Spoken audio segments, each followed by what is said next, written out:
আসসালামু আলাইকুম, welcome to my channel. আশা করি আপনারা সবাই ভালো আছেন। আলহামদুলিল্লাহ, আল্লাহর রহমতে আমরাও সবাই ভালো আছি।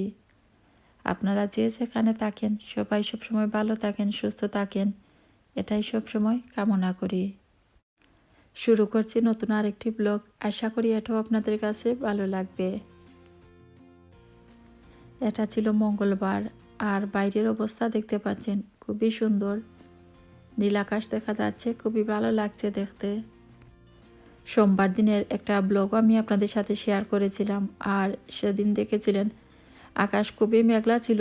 আকাশ তো দেখাই যাচ্ছিল না, শুধু সাদা মেঘই দেখা যাচ্ছিল। এক ঝাঁক পাখি উড়ে গেল, দেখতে ভীষণ ভালো লাগছিল। হঠাৎ করেই উড়ে এলো, আবার চলে গেল, এদিকেই উড়াউড়ি করছিল। আর আমরা ট্রাফিক লাইটে গাড়িতে বসা ছিলাম, হঠাৎ করে এদিকে আসা, একটু শ্যুট করলাম, যদিও বেশি পারিনি। সেকেন্ডের ভিতরেই খুব তাড়াতাড়ি এরা মনে হচ্ছিল এদিক থেকে আর দিক চলে যাচ্ছিল। কিন্তু এখানে এতগুলো পাখি একসাথে দেখতে ভীষণ ভালো লাগছিল।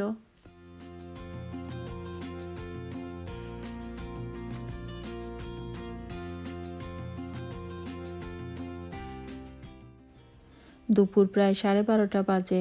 আমরা শপিংয়ে যাচ্ছি। ঘরের টুকিটাকি কিছু জিনিস লাগবে, গ্রোসারি শপে যাচ্ছি। গ্রোসারি শপ থেকে কিছু খাবার দাবার এসব নিয়ে আসতে হবে।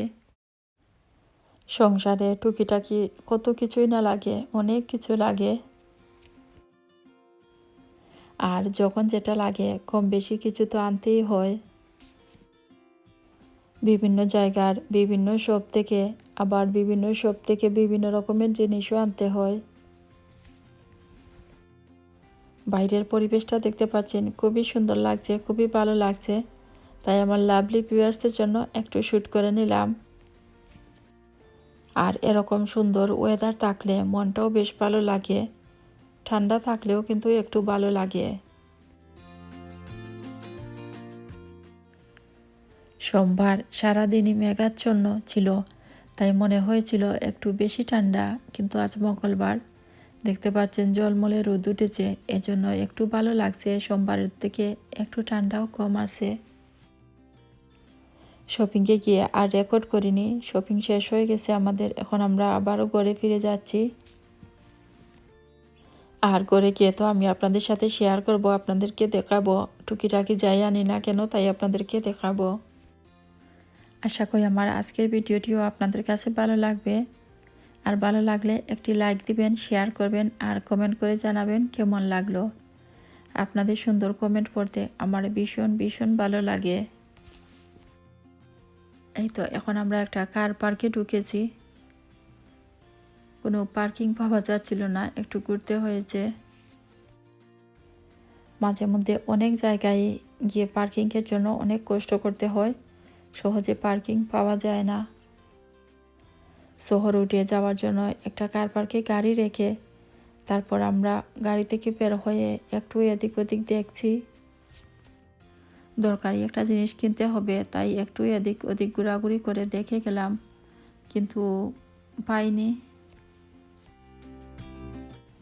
আর আমার লাভলি ভিউয়ার্সদের কাছে ছোট্ট একটা রিকোয়েস্ট, যারা আজ নতুন আমার চ্যানেলে, যারা নতুন আমার ভিডিওগুলো দেখছেন আজ, তারা আমার চ্যানেলটি সাবস্ক্রাইব করে দিবেন। আর পাশে থাকা ছোট্ট বেল আইকনটাও প্রেস করে দিবেন। এতে করে যখনই আমি নতুন কোনো ভিডিও আপলোড দিব সাথে সাথেই পেয়ে যাবেন। আর যারা অলরেডি সাবস্ক্রাইব করেছেন তাদেরকে অসংখ্য ধন্যবাদ। তাদের জন্য রইল অনেক অনেক দোয়া ও অনেক শুভকামনা। আপনাদের সাপোর্ট আর ভালোবাসাই আমার এই চ্যানেলটি। কথা বলতে বলতে আমরা প্রায় ঘরের কাছাকাছি চলে এসেছি। আমরা শপিং নিয়ে করে চলে এসেছি। এখন সব কিছু গুছিয়ে জায়গা মতো রেখে দিতে হবে। আর যখন ফ্রোজেন খাবার নিয়ে আসি তখন তো সেগুলো আগেই গুছিয়ে রেখে দিতে হয়, তা না হলে সেগুলো তো আইস গলে যায়। তাই শপিং থেকে আসার পর ফ্রোজেন খাবার থাকলে সেগুলোই আমি আগে গুছিয়ে ফ্রিজে রেখে দেই। তারপর অন্যান্য ব্যাগের জিনিস বের করে গুছিয়ে রাখি। এখানে এক বক্স চিকেন লেগ দেখতে পাচ্ছেন, ঘরে ছিল না, আসলে দেশ থেকে আসার পর আনিনি, আজ নিয়ে এলাম। 2 প্যাকেট পরোটা দেখতে পাচ্ছেন, এগুলো নিয়ে এসেছি। পরোটাগুলো থাকলে যে কোনোভাবেই খাওয়া যায়, আর আমরা সবাই পরোটা পছন্দ করি। কিছু চিকেন ডিপার, আলু পুরি এসবই নিয়ে এসেছি। আর এসব চিকেনের খাবার বা আলু পুরি, ডাল পুরি এসব বাচ্চারা খুবই ভালো পায়। বিশেষ করে আমার 2 নম্বর মেয়েটা আলু পুরি, ডাল পুরি এসব খেতে খুবই ভালো পায়। আলু পুরির প্যাকেটগুলো ফেলে দিয়ে আমি ফ্রিজে রেখে দিব, এতে জায়গাও কম লাগবে। চিংড়ি আর কই মাছ দেখতে পাচ্ছেন, বেশ অনেক দিন হয়ে গেল ঘরে কই মাছ আনিনি, কেননা হামজার বাবা মাঝে মধ্যে খান, মাঝে মধ্যে খান না, এজন্য আর আনতে ইচ্ছে করে না। কিন্তু দেশে খেয়ে এসেছি, আর আজ দেখে মনে হলো, তাই ভাবলাম নিয়ে এলাম। আর এই ব্লু ব্যাগে ইলিশ মাছ আমি সবসময় সব থেকে কাটিয়ে নিয়ে আসি। ঘরে কচুরলতি ছিল না, তাই কিছু কচুরলতিও নিয়ে এসেছি। আর আরও কিছু চিংড়িও নিয়ে এসেছি। বড় দুজন আর ওদের বাবাও চিংড়ি খেতে খুব ভালো পায়। আর 3 প্যাকেট মাছের ডিমও নিয়ে এসেছি। বেশিরভাগ জিনিসই আসলে 3 প্যাকেট করে এনেছি, কেননা অনেক জিনিসের মধ্যেই 3 প্যাকেট কিনলে একটা অফার থাকে। এই পট নুডলসগুলোও নিয়ে এসেছি। আর বড় দুজন তো এসব খেতে খুব ভালো পায়, তাই মাঝে মধ্যে ওদের জন্য এনে করে রেখে দেই। যখন ওদের ইচ্ছে হয় ওরা নিজেরাই এই পট নুডলস বানিয়ে খেতে পারে। আর দেখতে পাচ্ছেন এখানে 2 প্যাকেট বিস্কুটও নিয়ে এসেছি। আর তেঁতুল দেখতে পাচ্ছেন, চটপটি রান্না করলে তেঁতুল তো লাগবেই, তাই করে এনে রেখে দিলে যে কোনো সময়ই তৈরি করা যায়। আর কিছু বরবটিও নিয়ে এসেছি, এটাও খুবই একটা মজার সবজি। আর কিছু শিমও এনেছি। মঙ্গলবার বিকেলবেলা ফ্রিজ থেকে 1 প্যাকেট জ্যাকেট পটেটো বের করে নিচ্ছি। আর এই প্যাকেটটা আমি লিডল থেকে এনেছি, কেউ চাইলে এনে খেতে পারেন, আশা করি ভালো লাগবে। মাঝে মধ্যে আমি লিডল থেকেই আনি, আমার কাছে ভালোই লাগে। আর জ্যাকেট পটেটো আমার অনেক ভালো লাগে খেতে। এগুলোকে ভালো করে গরম করে নিয়েছি, এখন একটু বাটার দিয়ে দিচ্ছি। তারপর এর মধ্যে কিছু বিনস আর চিজও দিয়ে দিব। ব্রেড টোস্ট অথবা এভাবে পটেটোর সাথে বা চিপসের সাথেও বিনস খেতে ভীষণ ভালো লাগে, আবার এমনিতে খেতেও খুব ভালো লাগে। চাইলে এর মধ্যে ব্ল্যাক পেপার বা একটু সল্টও দেওয়া যায়। একটা প্যাকেট এরকম করে রেখে দিলে যে কোনো সময় কিন্তু খাওয়া যায়, বেশ ভালো লাগে। আর অনেকেই এটা ভালো পায় খেতে, এই জ্যাকেট পটেটো, কিন্তু হামজা খায় না, ও ভালো পায় না। চারটার মধ্যে আমি বাটার আর বিনস দিয়ে দিয়েছি, এখন এগুলোর মধ্যে চিজ দিয়ে দিব। চিজ দিয়ে মাইক্রোওয়েভে আর একটু সময় গলিয়ে নিব, কিন্তু খুব বেশি গলাবো না। যদিও সবগুলোতে চিজ দেওয়ার পর আর ওরা গরম করে না, এমনিতেই দিয়ে দেয়। কিন্তু গড়ে করলে আমি আরেকবার একটু গরম করে নেই, এতে আমার কাছে ভালো লাগে। হামজা এগুলো মুখেই নেয়নি, কিন্তু আমরা 4 জন খুব এনজয় করেছি এই খাবারগুলো। আর মাঝে মধ্যে যে কোনো খাবারই অনেকদিন পর যখন খাই তখন বেশ ভালো লাগে। কিছু হিজাব বা স্কার্ফ নিয়ে এসেছি, এগুলো আমি জমজম থেকে এনেছি। আর বার্মিংহাম যারা থাকেন তারা তো সবাই জমজম চিনেন। সোমবারে স্টারফুড রোড গিয়েছি, কিন্তু সেখান থেকে কোনো হিজাব বা স্কার্ফ কেনার সময় হয়নি, কিনতে পারিনি। সেদিকেও কিন্তু অনেক ভালো ভালো অনেক রকমের হিজাব পাওয়া যায়। আবার জমজমেও কিন্তু অনেক রকমের হিজাব আছে। আর আজ জমজম থেকেই আমি কিছু নিয়ে এসেছি, কেননা দেশে কিছু হিজাব দিয়ে এসেছি, তাই কিছু ড্রেস বা শাড়ির সাথে ম্যাচ করে বিভিন্ন কালারের হিজাব আবারও আমাকে কিনতে হচ্ছে। শপে গিয়ে আর মনে থাকে না কোন কোন কালার আনবো, কিন্তু ঘরে আসার পর মনে হয় এই কালার কেন আনলাম না, সেই কালার কেন আনলাম না। আবার মাঝে মধ্যে ডিফারেন্ট কালারের কিছু এক্সট্রা হিজাব কিনে দিলেও দেখা যায় মাঝে মধ্যে অন্যান্য ড্রেসের সাথেও ম্যাচ হয়ে যায়, তখন খুব সহজেই পরে নেওয়া যায়। কিছু ক্যাবেজ ভাজি করেছিলাম, সেগুলো এখন গরম করে নিচ্ছি। আর সকালবেলা ভাবলাম ক্যাবেজ ভাজি যখন আসে তখন কিছু পরোটা ভেজে নেই।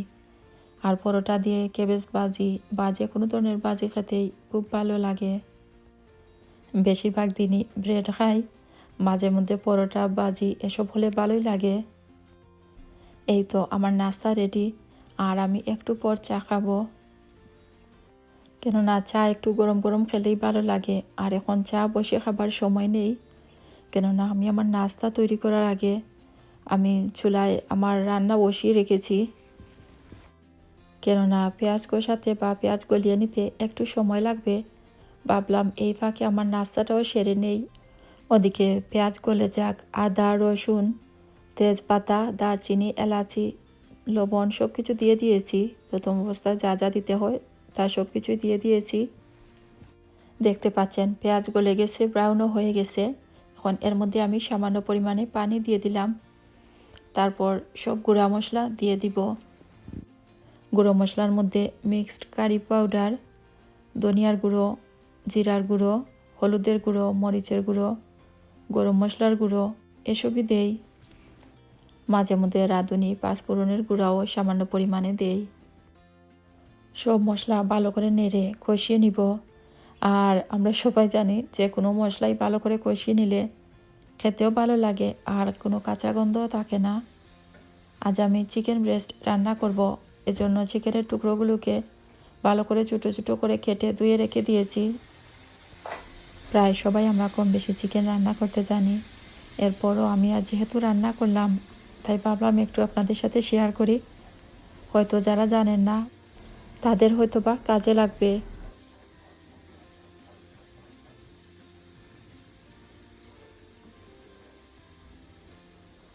এই মশলার মধ্যে আমি খুবই অল্প পরিমাণে পানি দিয়েছি। আজ আমি কোনো সবজি দিয়ে চিকেন রান্না করছি না, আজ একটু ড্রাই বা কম ঝোলেই রান্না করতে চাচ্ছি। এজন্য পানিও কম করে দিয়েছি। কিছুক্ষণ জাল দিয়ে মশলা কষিয়ে নিয়েছি। আর পানি কম দিলে কিন্তু একটু লক্ষ্য রাখতে হবে, বারবার নেড়ে দিতে হবে বা চুলার আঁচটাও কম করে রাখতে হবে। আবারও একটু নেড়ে দিচ্ছি মশলাগুলো। তারপর এর মধ্যে আমি কেটে ধুয়ে রাখা চিকেনের ব্রেস্টের টুকরোগুলোও দিয়ে দিব। চিকেনের টুকরোগুলো দিয়ে ভালো করে মশলার সাথে মিশিয়ে ঢেকে রেখে দিব আর কিছুক্ষণ জাল দিব। আমি বেশি পানি দেইনি, এমনিতেই জাল দেওয়ার ফলে চিকেন থেকে যে পানি বের হবে সেই পানিতেই চিকেন সিদ্ধ হয়ে যাবে। এই তো দেখতে পাচ্ছেন কিছুক্ষণ জাল দেওয়ার ফলে চিকেন থেকে অনেক পানি বের হয়েছে। এখন আমি এগুলো আবারও নেড়ে দিচ্ছি। আর এর সাথে 1 টিস্পুনের মতো আস্ত পাঁচফোড়নও দিয়ে দিলাম। এতেও একটা নাইস ফ্লেভার আসে, খেতে ভালো লাগে। এগুলো মাঝে মধ্যে মনে থাকলে দেই আর মনে না থাকলে দেই না। আবারও নেড়ে দিচ্ছি, নেড়ে মিশিয়ে নিব। তারপর ডেকে রেখে দিয়ে জাল দিব।